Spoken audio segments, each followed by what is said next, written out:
Oke, terima kasih. Assalamualaikum warahmatullahi wabarakatuh.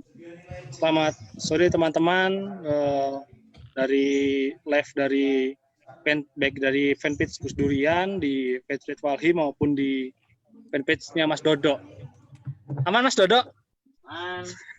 Oke, di sini saya lagi di kebun dengan teman-teman, termasuk ada Mas Dodo dan yang lain. Habis nyiramin dan sebagainya.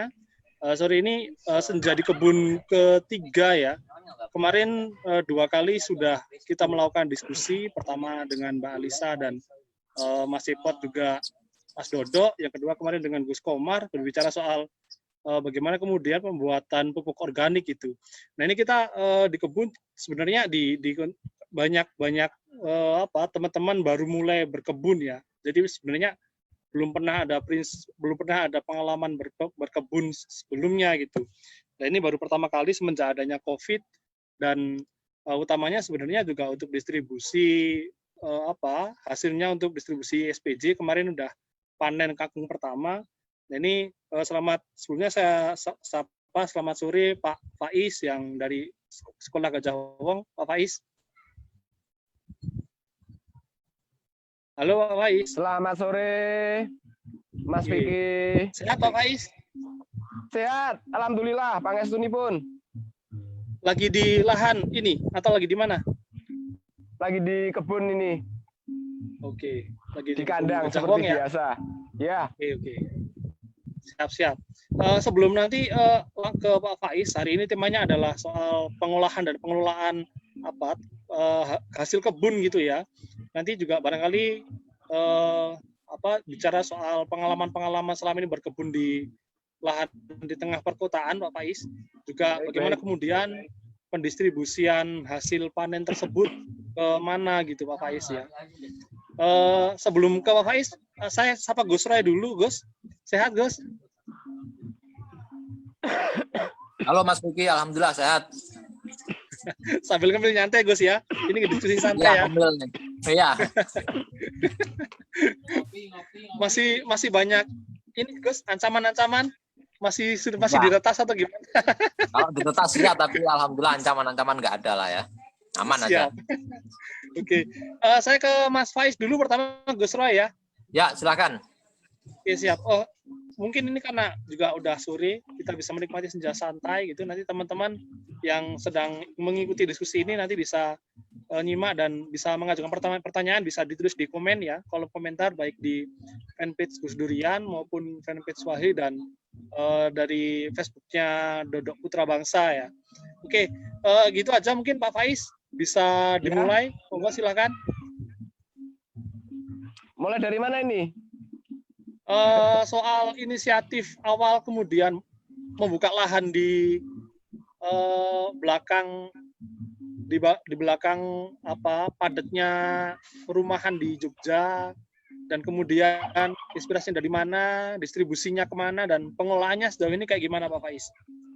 Ya baik, sebenarnya kalau kebun ini namanya kebun sekolah sih awalnya. Jadi memang kita punya kebun sudah cukup lama. Cuma kebun ini sebelumnya memang hanya digunakan secara utama itu untuk kepentingan belajarnya anak-anak, belajarnya teman-teman di sini. Karena memang di kurikulum kita basis pembelajarannya nilai-nilai ekologi itu memang cukup besar persentasenya. Jadi sebelumnya ya memang hanya untuk media belajar, terus yang dijual itu sesambil jalan lah, tidak ada target apapun. Paling kita kemarin-kemarin itu menyediakan untuk pecel lele itu ada 3 pecel lele kemangi, itu yang rutin setiap sore. Itu satu pecel lele itu nilainya 20.000. Sebenarnya lumayan itu 20.000 kali 3 60 setiap bulan lumayan. Hanya itu sih kalau kangkung dan lain-lain itu sambil jalan.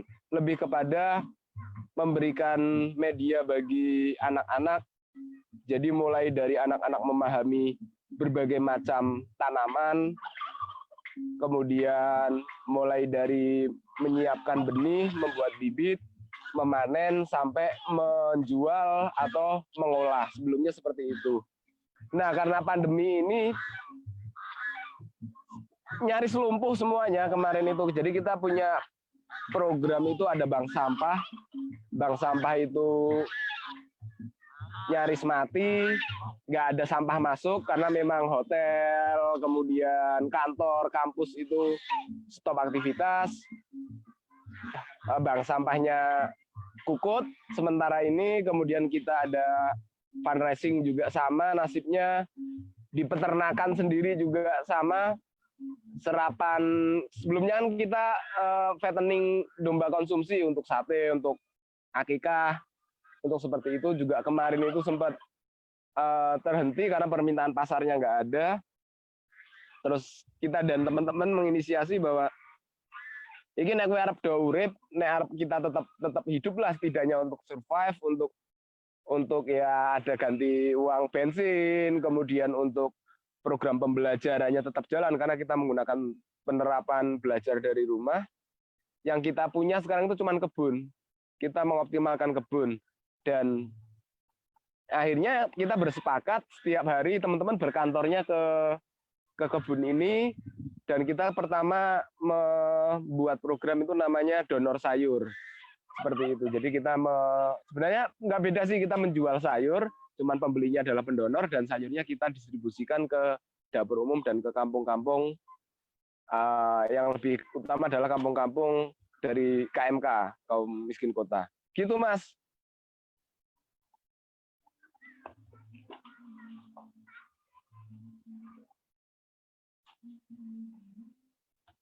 Sama berkebun ini berarti kan ketika adanya pandemi ini ternyata bank sampah dan sebagainya itu kan sedang tidak jalan, Pak. Begitu, Pak ya. Nah, berarti sejauh ini untuk kebutuhan misalkan pendistribusiannya tadi mungkin belum banyak diobrolin, Pak. Pendistribusian dari hasil berkebun itu gimana, Pak ya tadi ya? Dari sekolah gajah untuk sekolah Gajah Wong gitu kan ya, Pak ya? Iya, kalau nah ya itu Pak, pendistribusian itu tadi Pak.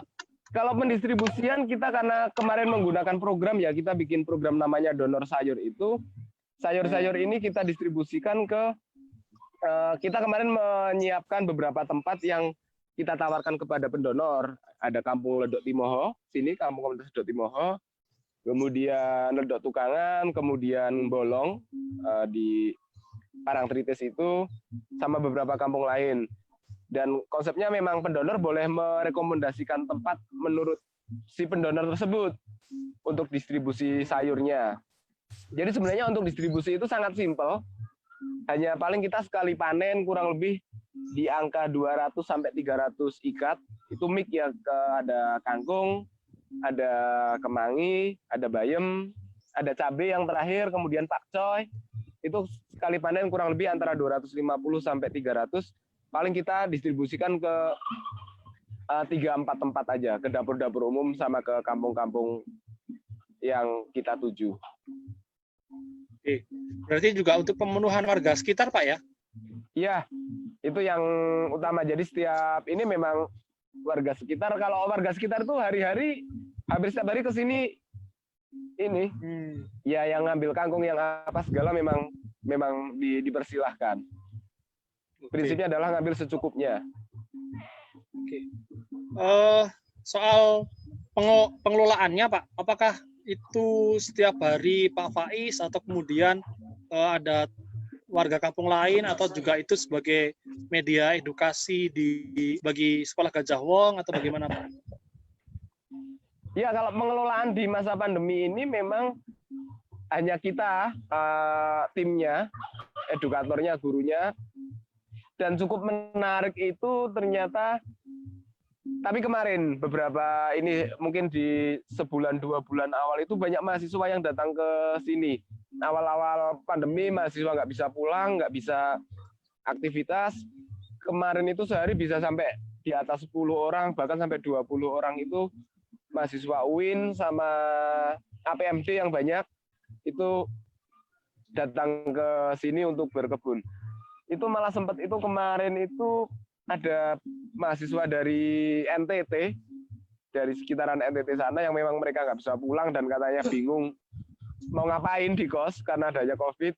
Terus tiap sore mereka ke sini lumayan mereka cukup banyak membantu. Seperti itu. Kalau pengelolaannya seperti itu aja. Oke. Ada ini nggak Pak? Apakah kemudian kebun ini menjadi pertahanan terakhir setelah apa tadi ketika masa COVID kan hotel-hotel pada tutup, bank sampah juga nggak jalan gitu Pak ya? Iya, kebun itu pertahanan terakhirnya kita. Dan ternyata alhamdulillah itu hidup seperti itu. Jadi kemarin kita bikin program donor sayur ini, ternyata kita nggak menduga animonya cukup bagus. Animo pendonor lah dari masyarakat untuk terlibat di sini. Akhirnya hasil dari sebagian dari hasil program donor sayur ini kita bukakan sekarang, kita teman-teman berkreatif lagi bikin namanya bazar daring. Jadi menjual barang-barang bekas yang paling dijual hanya 1.000 sampai 5.000 di Instagram. Harapannya juga untuk memenuhi kebutuhan sandang dan lain-lain kepada masyarakat miskin. Jadi dari kebun inilah yang kemarin sempat apa yang bisa kita lakukan minimal untuk survive. Yang kita punya kebun, akhirnya kebun ini ternyata bisa menjawab. Dan memang kebun kita itu sebenarnya tidak besar, tapi memang sekali panen itu per bedeng itu bisa sampai sak bedeng itu udah di angka paling tidak bisa di atas 80 ikat lah. Jadi kalau kita panen 2 atau 3 bedeng itu cukup untuk sekali program panen, cukup bisa menjawab. Itu Mas Vicky. Oke, terima kasih Pak Faiz. Artinya selama pandemi ini meskipun kemudian banyak kelompok rentan yang terkena dampak yang cukup signifikan, tapi kemudian kebun kolektif yang dikelola oleh teman-teman Sekolah Gajah Wong juga turut bisa menjadi sentra untuk saling bersolidaritas satu sama lain gitu Pak ya. Yap. Oke. Baik, terima kasih Mas Faiz. Nanti disambung mungkin setelah Gus Roy Mas ya. Siap. Oke. Gus Roy, selamat sore. Halo, selamat sore. Nah, oke Gus. Tadi menarik dari Pak Faiz Gus. Jadi dari lahan yang dimiliki secara kolektif oleh Sekolah Gajah Wong itu untuk support beberapa kebutuhan oleh Sekolah Gajah Wong oleh anak-anak itu juga beberapa hal meskipun di masa COVID ini kemudian menjadi mandek, termasuk tadi bank sampah dan sebagainya, tapi itu bisa menjadi pertahanan terakhir itu di lahan itu dan bahkan tetap masih bisa support solidaritas keluar gitu Gus. Nah di pengalaman nanti Gus Roy juga bisa cerita soal pengalaman di Miskat Anwar itu ya Gus ya. Ya. Di Pondok Ekologis Gus Roy juga termasuk temanya sesuai tema hari ini pengolahannya seperti apa serta distribusinya bagaimana Gus. Dan juga tadi menarik soal terakhir Pak Faiz soal solidaritas dari kebun itu ternyata juga cukup menarik animo yang cukup tinggi Gus. Itu Gus, saya persilakan. Ya, terima kasih kawan-kawan semuanya yang dari Jogja. Mungkin saya perlu cerita juga yang nggak jauh beda dengan Mas Faiz tadi ya.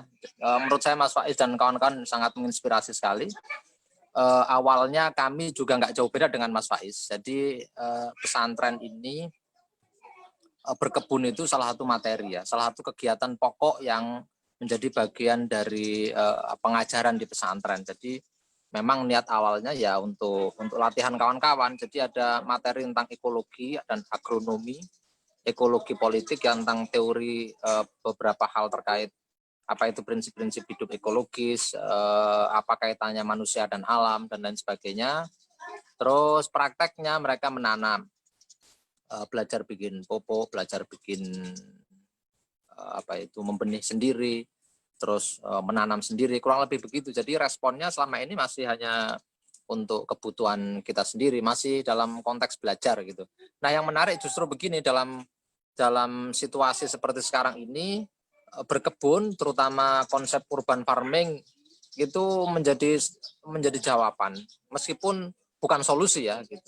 Targetnya kalau ngomong kedaulatan pangan ya kita dorong reforma agraria gitu. Karena faktanya di Indonesia ini pangan kita masih disuplai oleh petani kecil, sebagian besar petani kecil. Ini data BPS itu penguasaan tanahnya 0,5 sampai 1 hektar rata-rata petani kita yang menyuplai pangan kita. Nah, sebagian besar untuk kebutuhan pokoknya kan diimpor dari luar. Karena konsepnya belum kedaulatan pangan, masih ketahanan pangan. Nah, namun meskipun belum ideal, setidak-tidaknya dalam kondisi darurat seperti COVID ini bertanam seperti orang-orang kota belakangan yang lagi ngetren ini, menurut saya itu tren yang baik ya. Ini bagus untuk keberlangsungan kita, sekaligus juga memberikan jawaban dengan situasi yang serba darurat seperti sekarang. Bahkan dalam konteks yang lain ini menarik, misalnya kalau dikaitkan dengan teman-teman jaringan Gus Durian. Karena tema besar misalnya di Miskat itu soal ekologi dan multikulturalisme gitu. Multikultur itu dalam segala aspek, kebudayaan maupun juga tanaman gitu. Kita tahu hutan itu kalau dijadiin sawit semuanya rusak.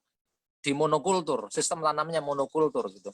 Sama juga dengan kehidupan sosial kebudayaan kita. Kalau di monokultur Cina semua, Kristen semua, Arab semua rusak. Ya mesti beragam jenis. Nah, ini juga menjadi media dakwah kami di perkotaan karena basis kami di pinggiran Jakarta di Bogor, yang sejauh ini banyak orang menganggap bahwa di kehidupan antaragama tidak terlalu harmonis di Jabodetabek karena unsur-unsur politik. Nah, sekarang menurut saya ini menjadi peluang bagi kita. Orang itu berkebun nggak nanya agamanya apa gitu. Udah tadi itu baca kunut apa enggak kan nggak nanya gitu. Tapi seberapa mampu mereka terlibat dalam kerjasama untuk menyelamatkan kehidupan bersama. Ini momentum karena di beberapa kali percakapan menarik sekali, orang-orang cerita awalnya yang saling curiga sekarang nggak curiga lagi karena ada yang orang bantu itu kan beda agama macam-macam ya, beda etis, beda agama, semua orang butuh hidup, butuh survive sekarang. Sementara kita nggak bisa menuntut banyak karena kondisi politiknya seperti ini, kondisi ekonominya seperti ini, ya ini menjadi ajang solidaritas.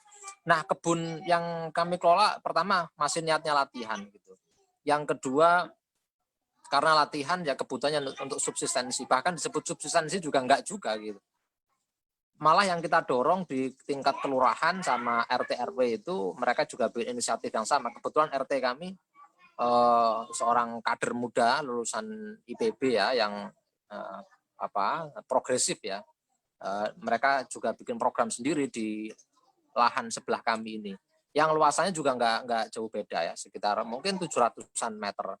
Namun kita punya program akan menggarap beberapa lahan kawan-kawan atau guru-guru di Miskat yang lainnya untuk kita kembangkan bagi kebutuhan masyarakat. Selama ini panennya ya untuk dibagi-bagi saja. Ada kita juga ngembangin aquaponik, bikin hidroponik dan lain-lain yang memang luasan lahannya tidak terlalu besar ya, apalagi di basis ini perumahan gitu. Cuman kami sendiri punya program untuk menggarap lahan-lahan teman-teman yang belum digarap untuk kebutuhan kami maupun kebutuhan masyarakat sekitar. Itu Mas, jadi ada beberapa poin saya kira kalau buat kami. Pertama ini latihan, yang kedua ini momentum bagi kita untuk solidaritas ya. Karena percakapan politik kita akan lebih maju melalui kegiatan menanam,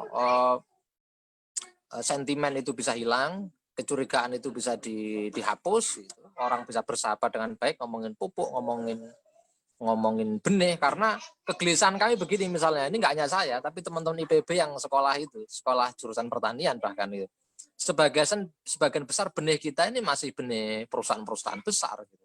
Sementara regulasinya juga belum mendukung. Bisa nggak kita bikin benih sendiri gitu? Kami nyoba, meskipun nggak sukses-sukses amat ya, agak amatiran gitu. Tapi kan kebetulan kami didampingi teman-teman yang memang kajiannya, sekolahnya emang ngomong lingkungan. Nah itu juga momentum bagi saya, terutama pengalaman saya bercakap-cakap dengan kawan-kawan. Coba kebun itu, kalau kita monokultur dalam skala besar juga merusak gitu. Kemarin misalnya apukat karena disebut sebagai pohon ini ya, buah super gitu kan, yang nilai kandungan gizinya besar, terus ditanam secara monokultur rusak. Yang baiknya apa? Model tumpang sari gitu. Jadi beragam dan bisa dipanen sewaktu-waktu. Kalau musim ini kita panen ini, kalau musim ini bisa ganti buah atau sayuran yang lainnya. Nah, itu juga menjadi bahan percakapan saya, ngomong soal Islam, ngomong multikultur dan lain-lain. Islam itu kenapa harus toleran, harus menerima keragaman gitu. Itu gawan bayek gitu, gawan hidup itu begitu gitu. Nah, itu berangkat dari situasi konkret ya, dari pengalaman bareng-bareng ngobrol sama teman-teman yang studinya pertanian gitu. Coba kalau kamu monokultur, rusak semuanya itu.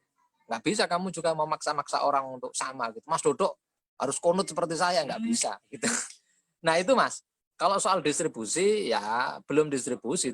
Pengertian distribusi kalau menjangkau di luar kami saya kira belum ya, masih untuk kebutuhan kita, bahkan itu masih kurang. Cuman memang ada kawan pengajar juga di Miskat ini punya lahan yang cukup ya, itu selama ini bisa membantu banyak orang di sini karena kita kerjakan bareng-bareng, terutama untuk pangan pokok pengganti beras seperti singkong, ubi-ubian, umbi-umbian ya, itu sudah menanam cukup lumayan lah ya, hampir 1 hektar yang sewaktu-waktu kalau memang perlu dipanen dalam kondisi darurat itu sudah siap untuk didistribusikan ke masyarakat. Nah ini latihan teman-teman aja, latihan anak-anak. Mudah-mudahan habis ini bisa lebih maju lagi. Itu Mas Vicky, cerita awalnya. Oke, makasih Gus. Ya, Kemarin tadi sebenarnya ada kesamaan dari Gus Ray dan Pak Faiz tadi. Jadi sebenarnya prinsipnya lahan itu juga menjadi bahan edukasi atau kurikulum utama bagi siswa baik di Mishkat Al-Anwar maupun di sekolah Gajah Wong gitu. Ini tadi ada sedikit ini dari Mas Dodo. Monokultur katanya nggak apa-apa asal ganja kata Mas Dodo. Baru tanah negara loh. rusak itu. Gue bayar utang negara, Gus. Oh ngono ya, gak apa-apa lah dicoba dulu ya. Iya, Arab aja begitu kok, masa nggak percaya sama Arab. Oke. Diskusi kita nyantai ya. Jadi ada back song itu nggak masalah gitu. Tadi juga Pak Faiz juga ada suara-suara bebeknya. Petani di dalam saling nyolot, Pak. Nah, oke ini lanjut mungkin Gus Ray dulu ini Gus. Kira-kira ke depan tadi mungkin sebenarnya kemarin kita sudah coba ngobrolin mulai pas diskusi awal ngobrolin soal kedaulatan pangan gitu. Tapi meskipun tadi emang konsepnya masih ketahanan ya. Jadi media belajar. Kalau di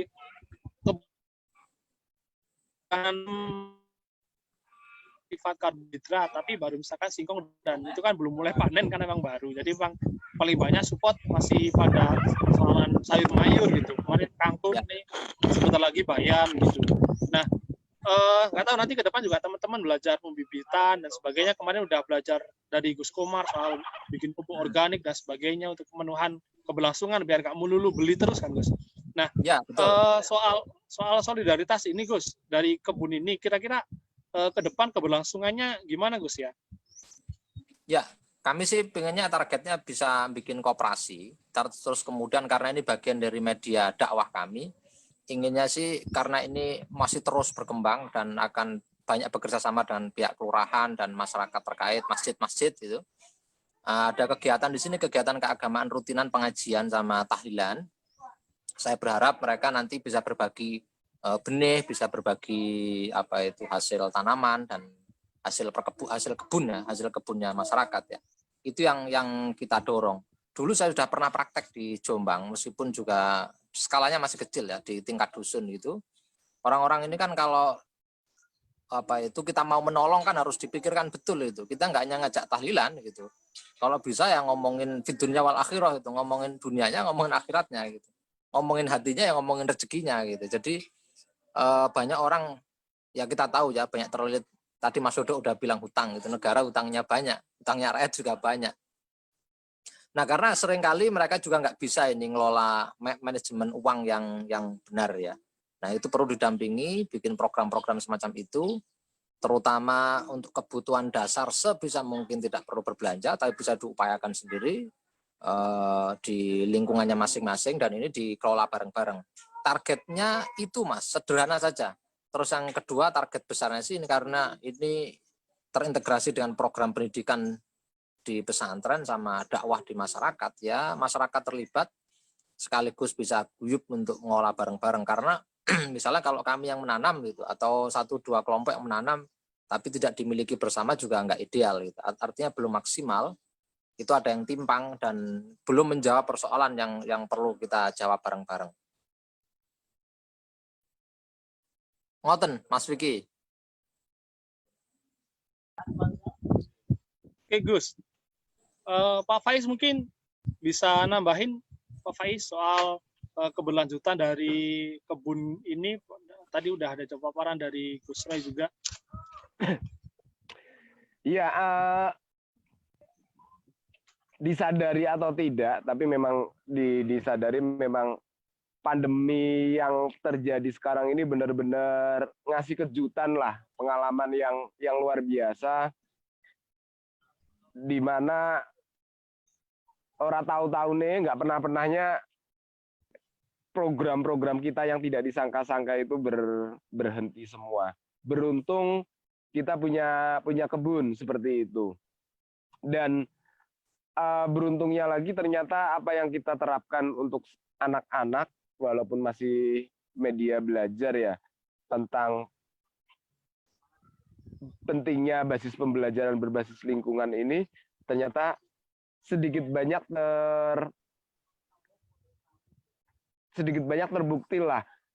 Kita kemarin mencoba mengevaluasi karena sekolah kita dari rumah ke rumah, kita tetap kekeh menggunakan kalender akademik kita.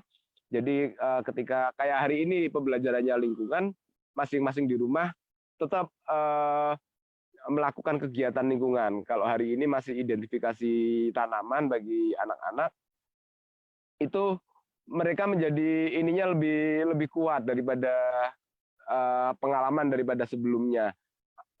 Kemauannya tentang keinginan terkait menanam dan seterusnya, termasuk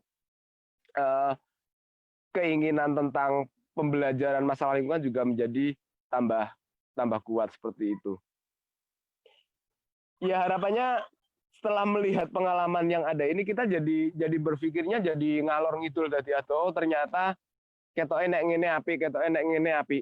Kemarin tadi sama Gus Roy sudah dipaparkan juga tentang koperasi. Kebetulan kita juga punya koperasi. Kemarin kita juga sudah sempat di ngobrol-ngobrol. Ke depannya harapannya kalau hasil kebun ini masuk ke koperasi dengan harga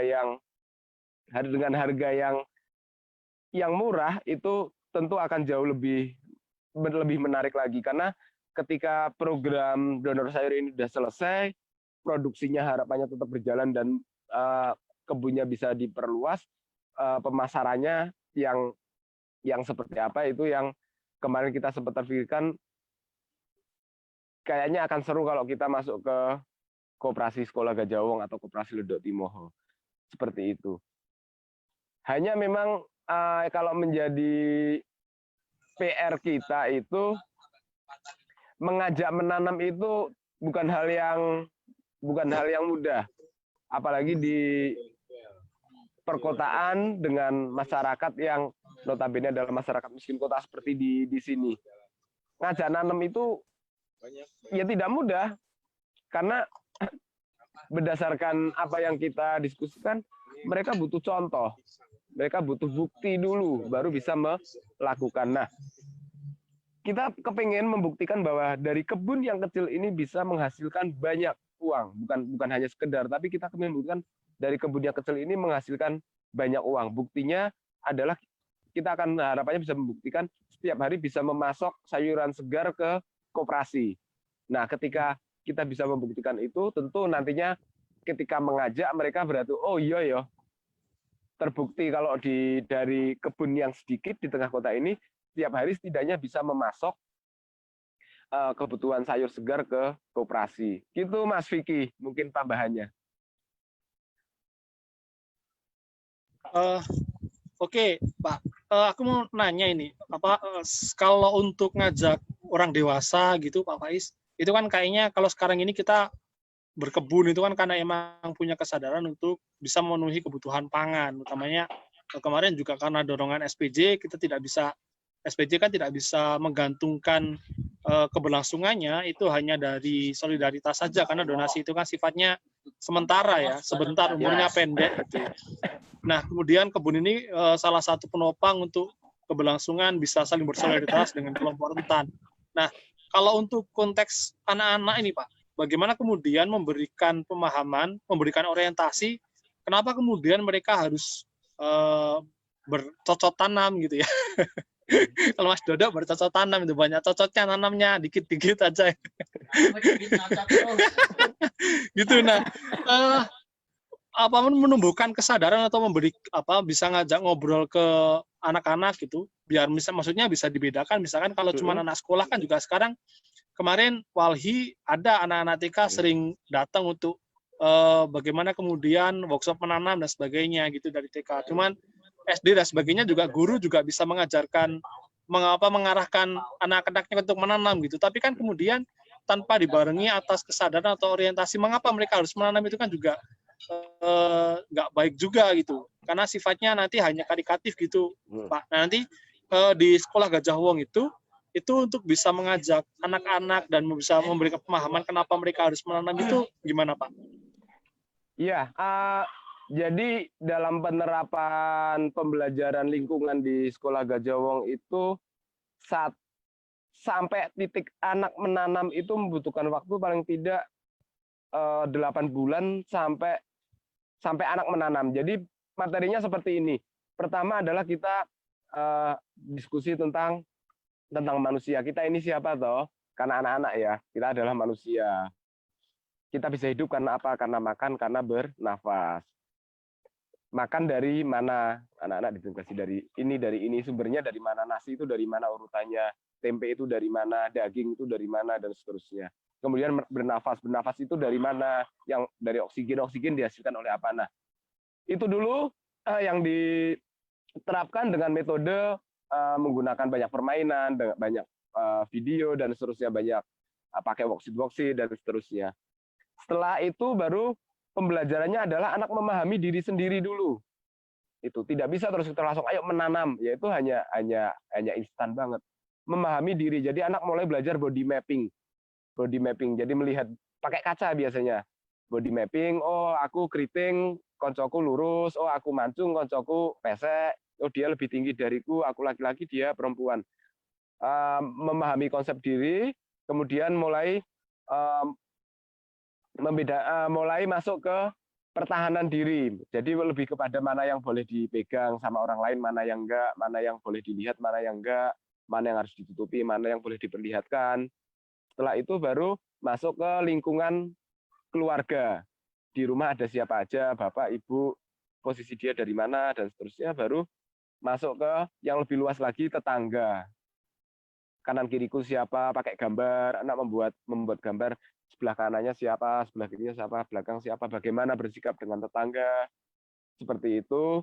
Baru ke lingkungan yang lebih luas lagi, berbicara tentang komunitas, dan terus meluas. Setelah itu nanti lompat lagi ke belakang, anak belajar tentang sejarah manusia, sampai segitunya kurikulum. Jadi awal manusia Adam Hawa lah, terus masa berburu dan meramu seperti apa, masa kerajaan seperti apa, sampai di titik masa sekarang yang banyak industri, banyak seterusnya.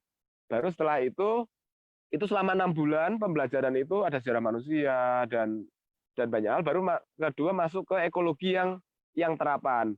Mulai pertama lebih kepada belajar tentang bumi pakai Google Earth itu. Jadi posisi kita di mana dan seterusnya, unsur-unsur apa yang ada. Baru nanti setelah itu pembelajarannya lebih kepada untuk bisa hidup, intinya lari ke manusia harus seperti apa, lingkungannya harus baik, makanannya harus baik. 2 itu. Nah, untuk lingkungan apa yang harus dilakukan? Nah, nanti anak-anak akan lari ke proyek. Biasanya akan diskus sendiri mau membuat proyek apa. Nah, nanti untuk yang bisa dilakukan untuk masalah hidup berarti kita harus punya pangan sendiri. Anak-anak mulai mempelajari tentang berbagai macam pangan. Akhirnya biasanya kita pakai kelompok, ada satu kelompok yang mereka memiliki proyek tanaman untuk menghasilkan oksigen. Ya biasanya bikin tanaman kayu lah, yang itu nanti kita bagikan di hari bumi atau hari besar, proyeknya seperti itu. Sama lagi tanaman pangan. Tapi memang sampai saat ini kita belum pernah padi. Dan memang lahannya tidak memungkinkan. Jadi sampai akhirnya anak menyiapkan benihnya sendiri, mencari benihnya, terus ndeder dhewe atau apa ndeder iki ya.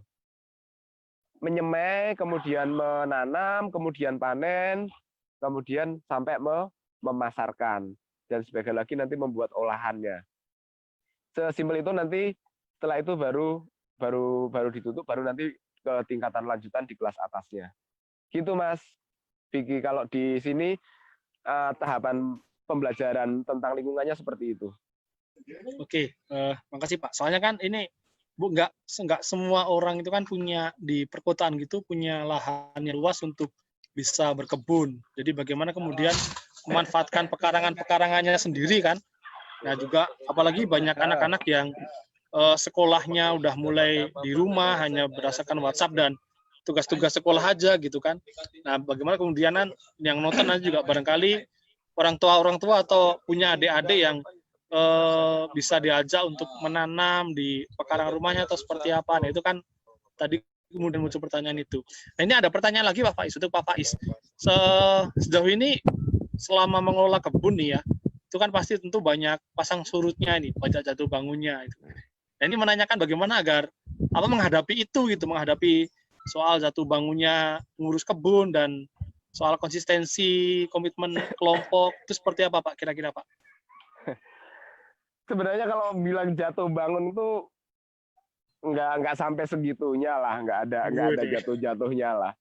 Karena kebun kita sebenarnya kebun yang kecil aja sih, kebun yang tidak terlalu luas, yang hanya kita memanfaatkan sudut-sudut seoptimal mungkin itu aja. Kalau jatuh bangunnya memang bisa bilang tidak ada, cuman kemarin itu ya, semi kehilangan duit 600.000 karena pasokan kemanginya stop. Paling segitunya aja sih.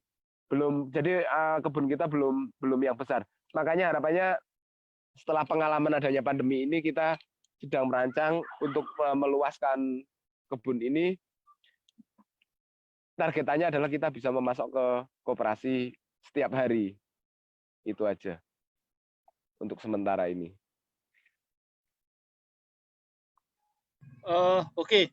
Tadi sebenarnya juga sedikit banyak juga udah dijelaskan soal ketika masa pandemi gitu Pak ya. Kemudian pada akhirnya menambah luasan lahan gitu kan Pak Faiz, karena Ya, dari hasil peternakan juga mulai menurun karena daya belinya udah sedang rendah sekali gitu, dan memang kebun menjadi pertahanan terakhir. Oke, saya geser ke Gus Ray. Gus, ini ada pertanyaan dari yang nonton video ini, diskusi kita sore hari ini ke Gus Ray, karena konteksnya pesantren. Jadi pesantren di Indonesia itu kan sangat banyak dan santrinya juga nggak sedikit gitu, bahkan barangkali ribuan begitu ya. Nah, dalam konteks pembiayaan pesantren sendiri, misalkan dalam pemenuhan kebutuhan pesantren ketika santrinya begitu banyak, kayaknya kebun juga menjadi salah satu solusi untuk bisa mengurangi banyaknya pembiayaan yang ditanggung oleh pesantren-pesantren itu gitu. Nah, apa aja sih sebenarnya Gus yang menjadi tantangan bagi pesantren-pesantren itu untuk bisa memiliki kebun-kebun tersebut gitu? Karena juga barangkali perusahaan lahan atau keahlian santrinya atau seperti apa. Ini ada pertanyaan itu Gus. Sebenarnya juga untuk menangani bagaimana kemudian mengurangi pembiayaan pesantren-pesantren itu gitu. Karena nggak semua pesantren kan punya kebun. Gitu Gus. Ya, terima kasih Mas. Kalau pembiayaan kami di sini kebetulan anaknya kan nggak banyak ya. Terus memang skemanya masih ya akan selalu begitu gitu, skemanya subsidi silang. Jadi yang mampu itu mereka membayar agak lebih sedikit gitu, yang nggak mampu ya separuh, kalau nggak mampu sama sekali ya free. Dan memang ya tadi itu untuk kebutuhan sendiri, mereka menanam ya untuk dimakan sendiri untuk sementara. Nah itu bagus sekali kalau pesantren-pesantren yang lebih besar, yang santrinya ribuan itu bisa mandiri ya. Apalagi beberapa pesantren-pesantren besar yang saya tahu itu kan juga dapat wakaf ya. Artinya dapat kepercayaan dari masyarakat untuk mengolah tanah masyarakat yang sudah diwakafkan atau ditasarufkan untuk kebutuhan umat, dan itu bisa dipakai untuk pesantren. Saya dulu juga sempat menyinggung ini ya di lingkungan di pesantren Tebuireng waktu saya mengabdi di sana. Ya itu juga saya pikir ideal kalau mau digarap di sana, sekaligus menjadi media para santri untuk belajar ya, untuk belajar dekat dengan lingkungan, dekat dengan masyarakat, karena pesantren itu nggak boleh berjarak dengan lingkungan dan masyarakat. Dulu para kiai-kiai sebagian besar ya mereka menggarap lahannya, gitu, menggarap tanah, untuk kebutuhan pangan mereka. Nah sekarang perlu juga itu minimal pesantren-pesantren untuk punya lumbung pangannya sendiri-sendiri, itu menarik sekali. Dikerjakan secara kolektif, dimakan bareng-bareng, dinikmati bareng-bareng. Kalau pesantren lebih besar kan ya tadi itu lahannya sudah banyak sekali, besar lah ya, cukup. Kalau mau dikembangkan artinya bisa menekan ini, menekan biaya makan anak-anak. Terus yang kedua juga ini yang menarik sebenarnya, yang penting, yang fundamental ya, anak-anak nggak jauh dari lingkungan, nggak tercerabut. Terus yang ketiga, bisa mengembalikan pendidikan itu tidak sepenuh-penuhnya dalam skema sebagai komoditas. Ya sekarang kan banyak, nggak hanya pesantren, sekarang trennya, ini otokritiknya, trennya itu pendidikan kalau baik harus mahal gitu kan. Padahal enggak gitu. Kalau bisa malah nggak bayar kan gitu. Itu yang perlu didorong Mas. Ya sementara kalau kami latihannya begitu dan ya relatif tidak mahal, apalagi untuk di Jabodetabek ya, di kota. Karena kami basisnya di Bogor kota, yang nggak mampu kita cover. Ada separuh dari total semua santri, separuh yang kami gratiskan di sini ya. Mereka ikut menanam bareng-bareng, ikut menikmati bareng-bareng, bersih bareng-bareng, gitu itulah kurang lebih. Gitu Mas.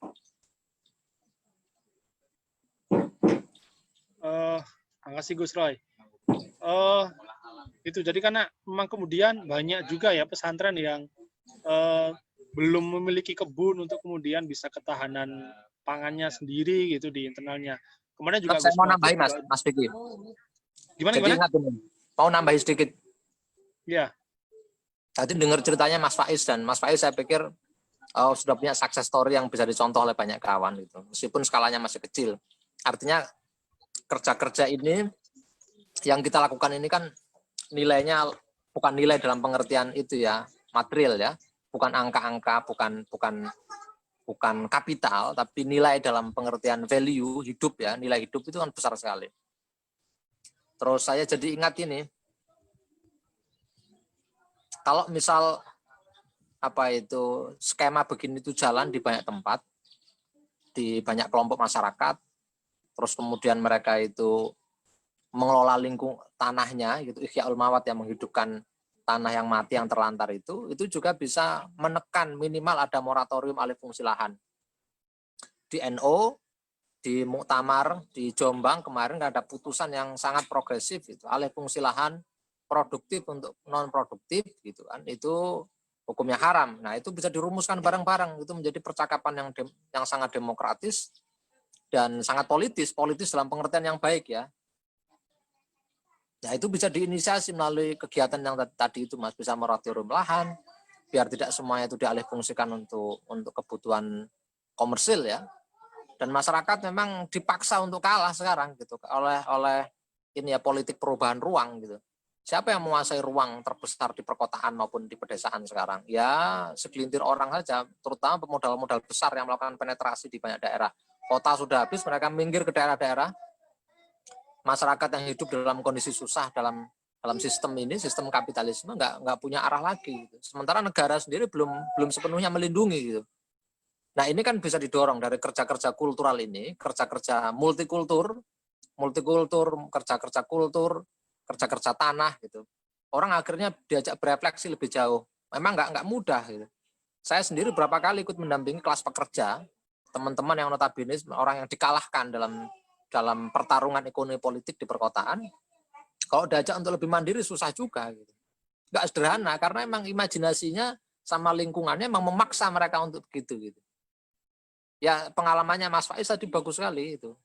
Ternyata untuk mengubah anak untuk sampai praktek ngerti teorinya sampai praktek itu butuh waktu yang nggak sehari 2 hari gitu. Bisa 8 bulan, bisa 1 tahun.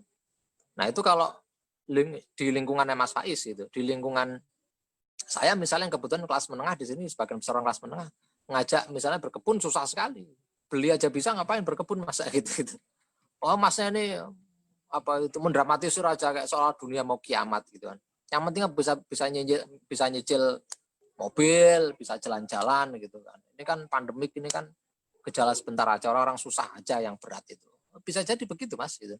Nah, ini kan tantangan-tantangan kita. Nah, mengajak orang untuk peduli itu nggak mudah. Tapi kalau saya membayangin, saya jadi ingat tadi itu putusan Muktamar NU ya. Alih fungsi lahan di Indonesia ini cepat sekali, terutama di Jawa. Jadi kalau itu bisa dikontrol bareng-bareng, artinya ini kelompoknya besar, Mas. Bukan hanya di Jogja, teman-teman Gus Durian, Walhi, Mas Dodok, dan lingkarannya aja. Tapi ini bisa setelah pandemik ini berkembang, gitu, luas gitu. Bahkan kalau bisa masjid sama gereja bisa menjadi pasar dadakan. Misalnya hari Minggu atau hari apa gitu di gereja mana gitu, mempertemukan petani dengan pembeli gitu kan. Dengan konsumen ini bisa memangkas ini ya, para tengkulak yang selama ini sangat tidak menguntungkan bagi para petani. Itu Mas, tambahannya sedikit. Oke, makasih Gus. Kemarin juga sempat SPJ itu membeli cabai dari petani itu harga 5.000 itu kita beli 7.000. Sampai saking murahnya dari petani, karena di pasar itu harganya udah 14.000, sementara dari petani sendiri cuman dihargai 5.000 gitu. SPJ sendiri sampai ngebelinya 7.000 gitu Gus. Artinya jauh banget, harganya 100% kenaikannya gitu. Betul Mas. Ini juga kemarin di kampung yang ada di Gus Durian ini juga pemuda Karang Taruna juga ngobrol di kebun, katanya juga mau dia dapat jatah tanah gitu ya, sawah gitu, tapi bagaimana ngelolanya itu juga masih ngobrol-ngobrol, bagaimana kemudian nanti semoga gerakan ini juga bisa meluas gitu. Nah, ini juga ada pertanyaan ini Gus, agak ini dari netizen ini. Sebenarnya dalam kacamata negara ini Gus, negara itu memandang alam ini bagaimana? Apakah kemudian manusia itu harus berinteraksi dengan alam atau alam ini harus ditundukkan gitu Gus. Nah, ini ada pertanyaan itu Gus.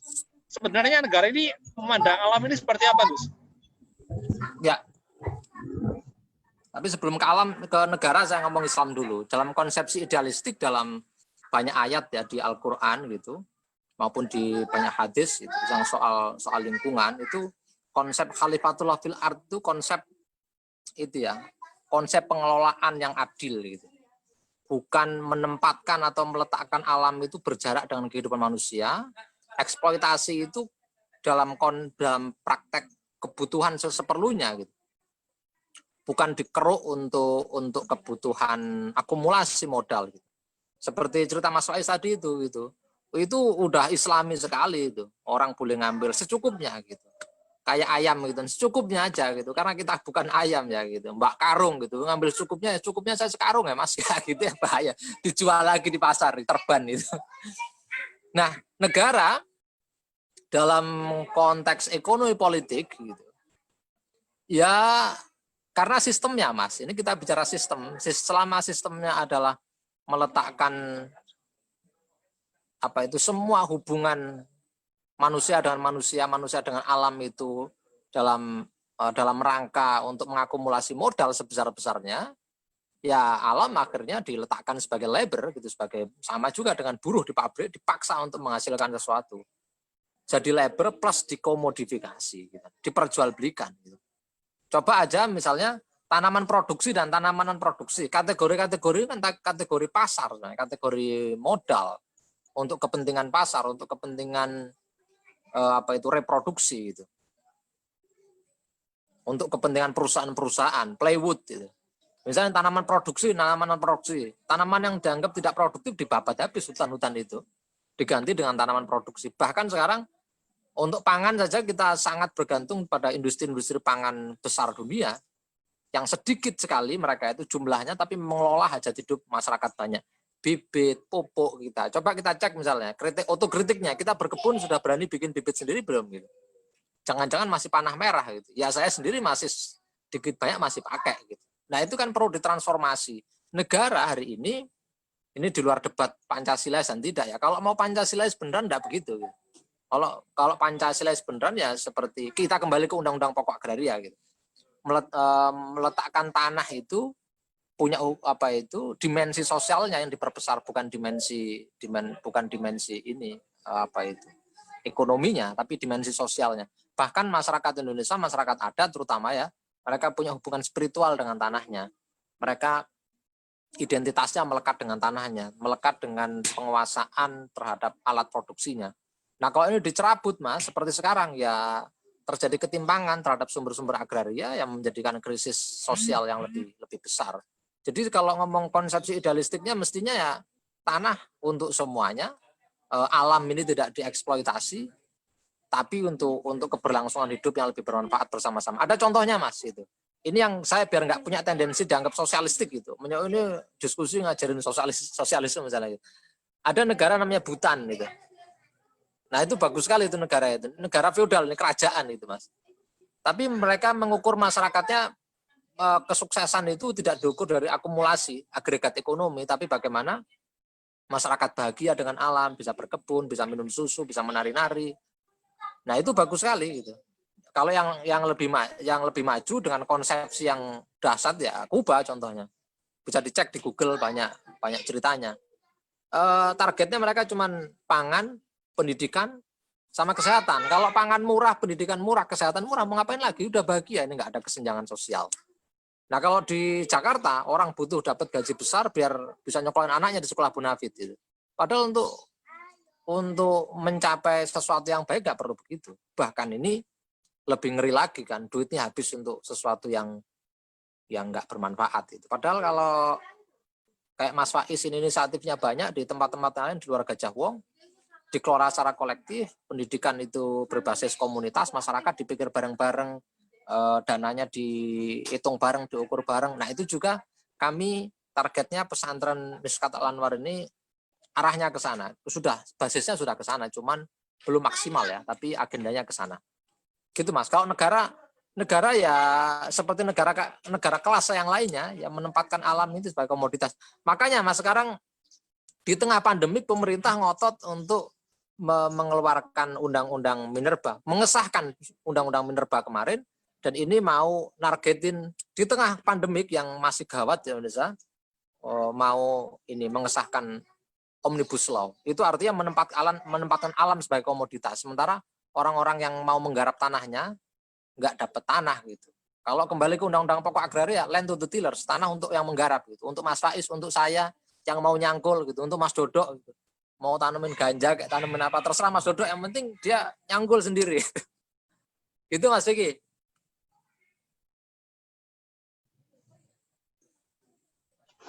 Oke, makasih Gus. Mas Dodok sangat senang dengan pernyataan terakhir, Gus. Salah gunakan dia nanti. Gitu. Tadi udah banyak kita bicara soal bagaimana kemudian lahan ini bisa ke depan bisa berkelanjutan. Karena ternyata lahan ini, perkebunan ini juga merupakan benteng pertahanan terakhir dari ketika adanya krisis ini gitu. Tapi bukan kemudian lantas melegitimasi adanya pembukaan lahan baru, sawah baru yang kemudian mengalihfungsikan lahan gambut gitu. Nah, ini Gus, satu lagi Gus, agar tidak bias bahwa hari ini kita ramai-ramai berkebun itu kemudian seolah-olah masyarakat itu butuh sawah baru gitu. Nah, negara juga punya wacana itu, Gus. Nah, ini garis batas tegas antara hal itu gimana, Gus? Karena ini masih banyak yang bias soal karena krisis pangan, kemudian kita juga beberapa kelompok sedang beramai-ramai, termasuk kita membuka perkebunan baru, membuka lahan mati. Nah, negara juga seolah-olah menjadi baik ketika membuka sawah baru, padahal itu juga lahan gambut. Itu gimana, Gus? Ya, itu salah kaprah, Mas. Jadi memang orientasinya masih developmentalistik gitu. Trajektorinya masih neoliberal gitu. Karena itu tanah bukan land to the tillers prinsipnya kalau undang-undang pokok agraria. Kalau mau yang progresif, menjaga lingkungan, dikelola secara kolektif bareng-bareng, petani kecil dapatlah akses terhadap, hanya akses, tapi punya lahan untuk mereka garap. Nah, kalau seperti yang dikatakan pemerintah belakangan, Bulog sendiri lucu, Mas, itu. Proyeknya SBY sampai sekarang, sampai Pak Jokowi itu kan membuka membuka sawah ya di Papua, di Merauke, namanya MIVE itu. Itu kan menggusur tanah-tanah adat. Artinya hak ulayat masyarakat adat yang dilindungi oleh undang-undang itu dirampas. Nah sekarang dalam situasi pandemik, ketika kebutuhan pangan pokok kita itu masih bergantung dari impor dari luar negeri, terutama misalnya beras dari Vietnam, Thailand, India, mereka sudah nggak ngirim lagi ke Indonesia. Pemerintah sampai mengatakan, Bulog sendiri mengatakan, meminta masyarakat Indonesia Timur untuk menyiapkan sagu sebagai strategi mengantisipasi terjadinya krisis pangan. Nah ini kan ironi, paradoks sekali. Di satu sisi masyarakat adat di kawasan Indonesia Timur yang sangat kaya dengan sagu ini di bahasa Jawanya sego ya, sagu ini dibabat itu, diganti dengan sawah, padahal nggak cocok di Papua. Bahkan banyak lahan-lahan gambut dibabat gitu, untuk sawit, untuk lahan pertanian skala besar. Itu nggak benar juga. Pak Jokowi juga ngomong begitu, nggak benar gitu. Nah yang kita lakukan itu kan tanah-tanah yang ditelantarkan, Mas. Tanah-tanah di perkotaan, banyak kan orang-orang yang punya tanah tapi nggak digarap itu. Kalau zaman dulu ya didorong untuk land reform, kalau sekarang ya minimal diberikan lah untuk hak aksesnya, untuk kemaslahatan umat ya, untuk kebaikan orang banyak, orang yang mau menanam ya jangan diganggu, kasih akses saja lah minimal.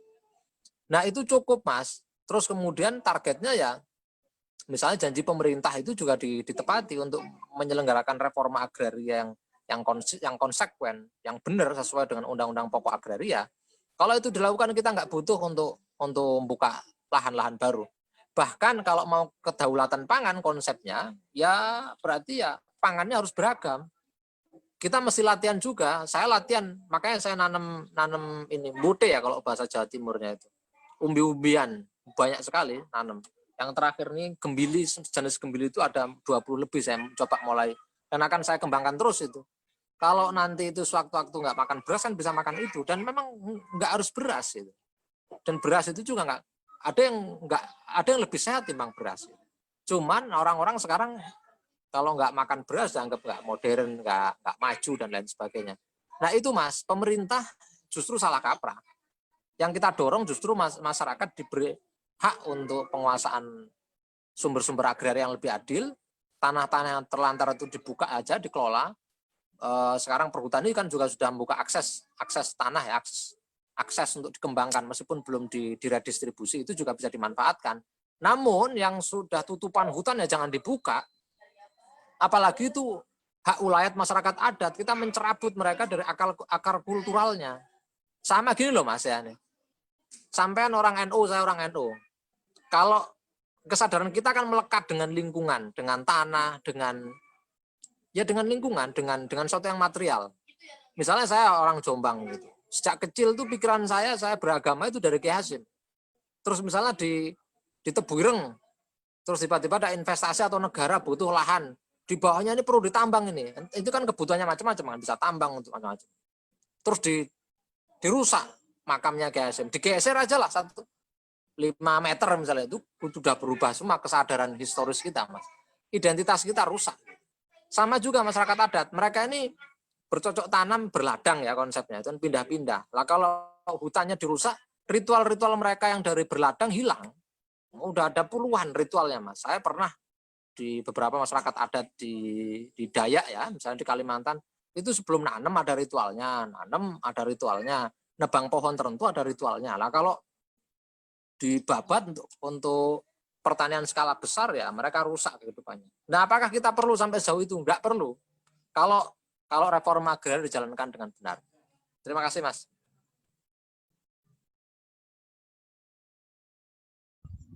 Oke, makasih Gus Roy.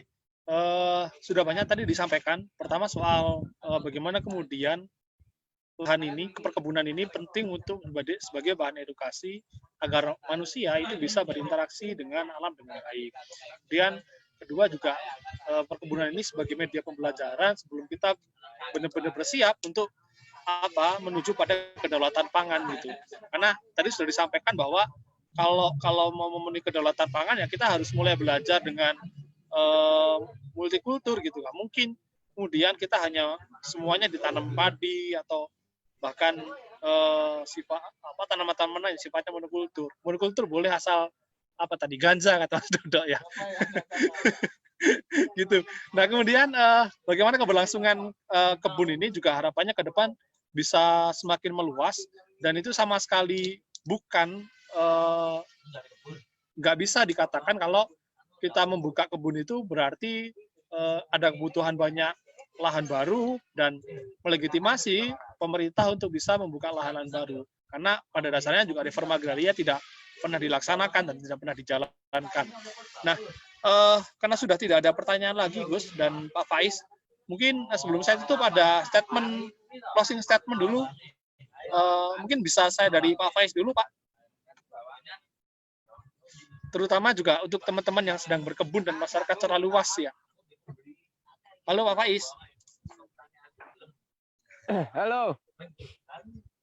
Ya oke, bisa kasih statement terakhir Pak soal diskusi kita sore hari ini, baik buat teman-teman hari ini yang ada di kebun yang sedang belajar berkebun gitu ya, yang selama ini tidak pernah berkebun, biasanya pegang megapod terus sekarang pegang cangkul ini Pak. Nah juga pada masyarakat secara luas, baik yang sudah mempunyai skill untuk berkebun atau bahkan belum gitu, untuk memulainya dan pengelolaan sampai pengolahannya itu seperti apa. Mungkin begitu Pak Faiz, statement terakhir sebelum saya tutup diskusinya. Monggo Pak Faiz. Ya.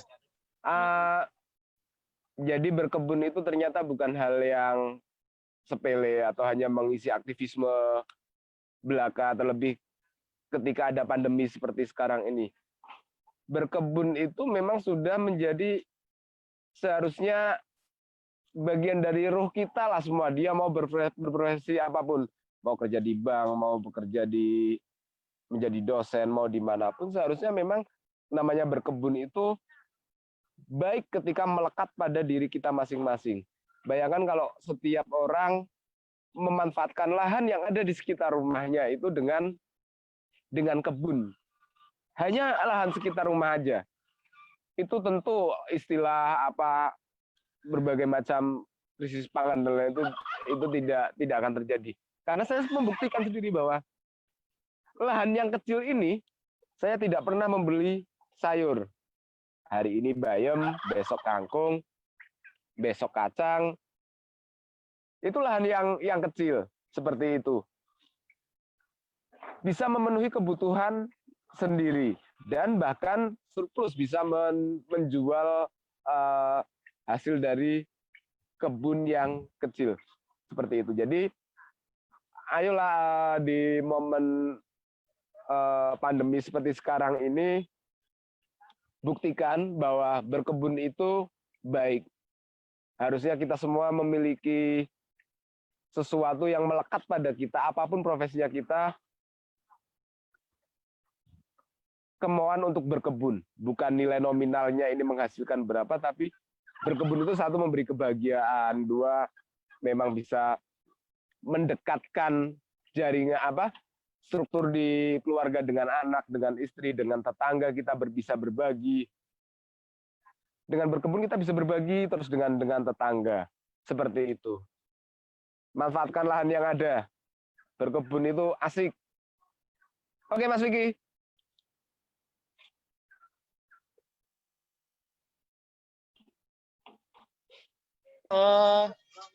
Gus Rai mungkin bisa memberikan statement terakhir untuk teman-teman yang sedang belajar berkebun ini. Biasanya pegang pun sekarang pegang cangkul Gus sekarang Gus. Jujur ya, saya mau cerita, berkebun itu tidak mudah. Oke, siap Gus. Tidak mudah, tapi menyenangkan kalau sudah terbiasa. Saya pernah sampai pingsan gara-gara nyangkul gitu. Kemarin sudah geliyeng-geliyeng, boyok saya ini udah padahal nyangkul cuman berapa petak itu. Akhirnya bisa menghargai, jadi petani itu berat ya, apalagi petani subsistensi, petani keluarga itu. Waduh. Nah, selama ini kita makan dari hasil mereka gitu. Saya punya cerita yang lain. Ada guru di sini namanya Pak Kim, dari guru ekologi kami juga dari Korea. Temennya Mas Dodok juga itu, Mas Dodok kenal itu.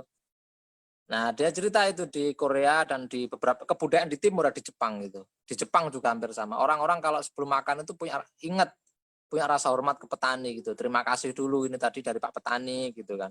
Kita enggak ingat itu, baca bismillah aja enggak yang Islam itu. Wes ngerti sego dimplok gitu. Nah, itu dari berkebun kita punya pengalaman langsung bagaimana mengolah tanah. Terus yang kedua ada nilai spiritualnya, terutama buat saya selama ini gitu, menyentuh tanah, terus nyabutin rumput, terus ya macam-macam bertanam itu. Karena Gusti Allah itu kalau di Islam itu kan Rabbul Alamin, Tuhan sekalian alam gitu. Nah alamnya kalian rusak gitu, kita rusak bareng-bareng gitu. Nah kalau mau zikirnya zikir begitu gitu kan. Zikron katsira fasabihu bukratan wa asila kan gitu katanya Quran, suruh zikir sebanyak-banyaknya gitu. Zikirnya begitu, bukan saya ketemu Mas Dodo megang tasbih gitu tidak dikira sombong. Nah ingat ini dari apa itu mengolah tanah, ingat tetangga kata Mas Faiz tadi itu kita jadi akrab, jadi rukun tetangga gitu. Gini ya, berkebun itu mau profesi Anda apa aja kan orang itu nggak ngomongin udah kan. Udah nggak rasan-rasan mau saingan apa gitu kan. Belajar kolektif gitu. Rumput tetangga yang sesungguhnya ya begitu. Nah, kita butuh media, butuh venue, butuh ruang untuk komunikasi ya, untuk bermusyawarah, ngobrol, memikirkan kehidupan sosial, mengelola lingkungan, toleransi, gitu, keberagaman dan lain bisa dimulai dari sana. Terima kasih Mas Vicky dan kawan-kawan. Oke, terima kasih Gus. Begitu. Kristen mau pakai tasbih barang. Ada yang protes Mas. Kristen atau nang gereja dipecat deh Mas. Aku rane gereja, rane masjid. Mas Dodo kenal karo Pak Kim toh? Pak Kim kenal, bolokku plek. Ayo dek ini ngajar dek kene. Jos, salam. Bolokku plek iki kok, bolonisi. Iya. Diajari nisi rung. Wes belum. Posone wis berubah urung, poso jam 12 malam sampai jam 12 siang. Iya. Ramadan nggak apa-apa tetapi nggak boleh sahur. Nah, aku berat itu. Mudah-mudahan kan sahur nggak wajib, Gus. Yang wajib itu buka, sampean piye toh? Ya. Sip. Ya mudah-mudahan. Salam. Sip, mudah-mudahan bisa silaturahim dengan Mas Faiz ya, dengan Gajah Wong. Gus Roy, apa kabar? Halo Mbak, sehat Mbak. Kapan main ke sini? Sehat. Ya. Kapan-kapan? Tak tunggu. Oh iya, ini kita mudah-mudahan program jaringan Gus Durian Bogor katanya mau ngajak nanam sama bersih-bersih lingkungan. Mudah-mudahan bisa jalan habis ini. Mas Faiz, nanti aku tak main ke Gajah Wong ya. Ya. Siap, Gus. Kudu izin. Kudu permisi no aku lho tekan Gajah Wong. Dapur Mas Dodo ini. juga loh. Oke, siap. Enggak perlu nggawa ubur ampe toh. Boten. Ciu. Wah, kok nang dukun ae nggawa ubur ampe. Enggak gowo senyum Gus, gowo senyum. Siap. Senyum pastilah kita ini. Nah, biar bisa senyum kita menanam. Biar bisa senyum harus pejuang senyum. Cah Gus Durian apa wis gelem nyangkul? Subuhan males kok. Besarno Tantangan kuwi. Patin ngomongnya ya, cah diajak Buya Heru kok nyangkul. Oke. Gitu Gus ya, Pak Faiz. Nanti terima kasih atas waktunya. Nanti mungkin ke depan barangkali bisa nggak tahu bisa saling sharing lagi. Begitu dari saya. Kalau ada kekurangan saya mohon maaf. Dan teman-teman yang lain ditunggu minggu depan kita akan ada diskusi lagi seri keempat. Gitu Gus. Terima kasih. Karena Mas Tatin, Terima kasih, Mas Dodo, Gus. Mas Faiz, thank you.